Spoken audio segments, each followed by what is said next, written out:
السلام عليكم ورحمة الله وبركاته.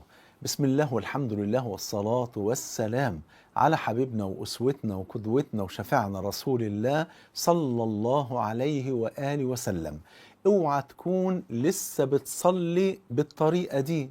تعالوا نعرف بعد ما نصلي على حبيبنا صلى الله عليه وآله وسلم.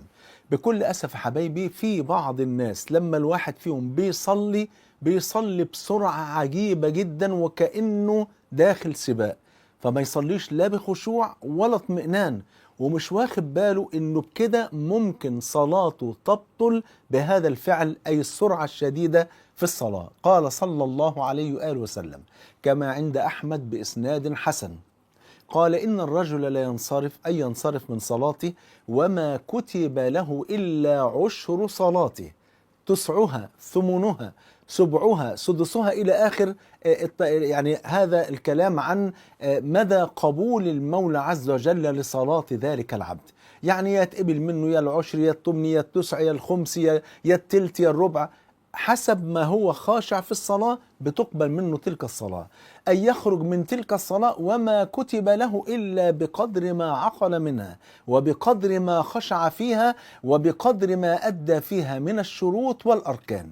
ولذلك وضح ذلك النبي صلى الله عليه وسلم صراحة في الحديث الذي رواه البخاري ومسلم، أن رسول الله صلى الله عليه وسلم دخل المسجد، فدخل رجل يصلي، فلما صلى ذهب ليسلم على النبي صلى الله عليه وآله وسلم، فرد النبي صلى الله عليه وسلم عليه السلام وقال له ارجع، وركزوا بقى في اللفظ، ارجع فصلي فإنك لم تصلي. ما قالوش بقى ان صلاتك ناقصة او صلاتك مش متظبطة قوي، لا، قال له ارجع فصلي فانك لم تصلي. لان الرجل ده لما صلى كان بيصلي صلاة سريعة جدا، فرجع الرجل فصلى ثم عاد وسلم على النبي صلى الله عليه وسلم، فقال له ارجع فصلي فانك لم تصلي 3 مرات، ارجع فصل فإنك لم تصلي. فقال والذي بعثك بالحق لا أحسن إلا هذا، فماذا أصنع؟ قال إذا قمت إلى الصلاة، صلى الله عليه وسلم شو بيقول له إيه؟ شو بينصحه إزاي؟ شوفوا مدى الرحمة في الدعوة. قال له إذا قمت إلى الصلاة فكبر ثم اقرأ الفاتحة، تمام؟ ثم بعد ذلك اركع، يعني اطمئن راكعا، ثم ارفع من الركوع واطمئن واقفا، ثم اسجد واطمئن ساجدا، ثم ارفع بين السجدتين واطمئن ساجدا، وافعل ذلك في سائر صلاتك. علمه بأسلوب عملي صلى الله عليه وسلم. وفي يوم من الأيام دخل الصحابي الجليل حذيفة ابن اليمان، دخل إلى مسجد النبي صلى الله عليه وسلم فوجد رجلا يصلي بسرعة شديدة، فقال له حذيفة وهو حزين، قال له منذ متى وأنت تصلي تلك الصلاة؟ يعني من قد إيه وأنت بتصلي الصلاة بالمنظر ده؟ قال له منذ 40 سنة.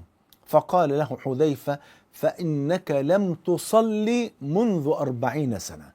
يعني لو بالصلاة بالمنظر ده خبط كده على طول. أنا شفت المنظر ده والله، يعني مرة في أحد المساجد فلقيت واحد بيصلي جنبي السنة القبلية، والله ثم والله لاحظت في الركعة الأولى إن أنا يا دوب عقبال بس ما ببص كده لقيته ساجد، فقلت هو قرأ إيه؟ فلما قام عشان يصلي الركعة الثانية فقلت في نفسي بيني وبين نفسي أقرأ الفاتحة في سري، تمام، وأقرأ سورة صغيرة. فيا دوب قلت الحمد لله رب العالمين الرحمن الرحيم مالك يوم الدين، كان هو راكع، يعني لا لحق قرأ فاتحة ولا سورة ولا أي حاجة. في الركوع يا دوب بقول سبحان ربي، ما كملتش العظيم لقيته قام من الركوع، والسجود هكذا. فكان منظر صعب. امال هو ده بيقرأ ايه في الصلاة؟ ففي ناس كده بتصلي بسرعة عجيبة جدا في الصلاة. قال أهل العلم أما الإسراع في الصلاة، خدوا بالكم، لأن الإسراع نوعين، ممكن يسرع لكنه لا يخل بأركان الصلاة، فده صلاته وإن كانت يعني بالمنظر دوت مكروه إن هو يسرع كده، لكنها إن شاء الله يعني هو أدى ما عليه. إنما الإسراع بحيث إن هو يخل بأركان الطمأنينة وأركان الصلاة، فهنا الصلاة تبطل. قال أهل العلم أما الإسراع في الصلاة فإن كان يخل بركن الطمأنينة فإن الصلاة تبطل به، وإن كان إسراعا لا يخل بالطمأنينة في الصلاة فالصلاة صحيحة. وينبغي للمصلي، ركزوا معايا، معايا، ينبغي للمصلي أن يستحضر في صلاته أنه بين يدي الله سبحانه وتعالى، فيصلي بخشوع وطمأنينة ولا ينقر الصلاة كنكر الديك، لأن ذلك هو فعل المنافقين عياذا بالله، الذين وصفهم النبي صلى الله عليه وسلم بقوله كما في الحديث الذي رواه مسلم قال: تلك صلاة المنافق، يجلس يرقب الشمس حتى إذا كانت بين قرني الشيطان قام فنقرها 4 لا يذكر الله فيها إلا قليلا، ولا حول ولا قوة إلا بالله. فيا إخواني ويا أخواتي ويا أهلي ويا أحبابي، أرجو من حضراتكم أن تخشعوا في صلاتكم وأن تصلوا بطمأنينة وخشوع، لأن والله العظيم لو حسبتوا الوقت هتلاقوا الفرق ما بين السرعة في الصلاة وبين الطمأنينة في النهاية مش هتتعدى دقيقة أو دقيقتين. تمام كده؟ فلا بد أن نقدر الله عز وجل حق قدر. احنا واقفين الآن بين يدي الله سبحانه وتعالى، والمولى عز وجل يقول: وما قدر الله حق قدره والأرض جميعا قبضته يوم القيامة والسماوات مطويات بيمينه سبحانه وتعالى. إذن فيا حبايبي لابد أن نحرص على الخشوع في الصلاة حتى لا تضيع علينا صلاتنا. فالنبي صلى الله عليه وسلم هو الذي كان يقول: وجعلت قرة عيني في الصلاة، وكان يقول: أرحنا بالصلاة يا بلال. وكان صلى الله عليه وسلم إذا حزبه أمر فزع إلى الصلاة، بل إنه صلى الله عليه وسلم أخبر أن الصلاة هي أعظم أركان الإسلام بعد الشهادتين. يعني أركان الإسلام أول حاجة شهادة أن لا إله إلا الله وأن محمد رسول الله صلى الله عليه وسلم. الركن الثاني مباشرة بعده إقام الصلاة. سبحان الله. بل أخبر النبي صلى الله عليه وسلم أن أول ما نحاسب عليه يوم القيامة بين يدي الله هي الصلاة. شوف قد إيه.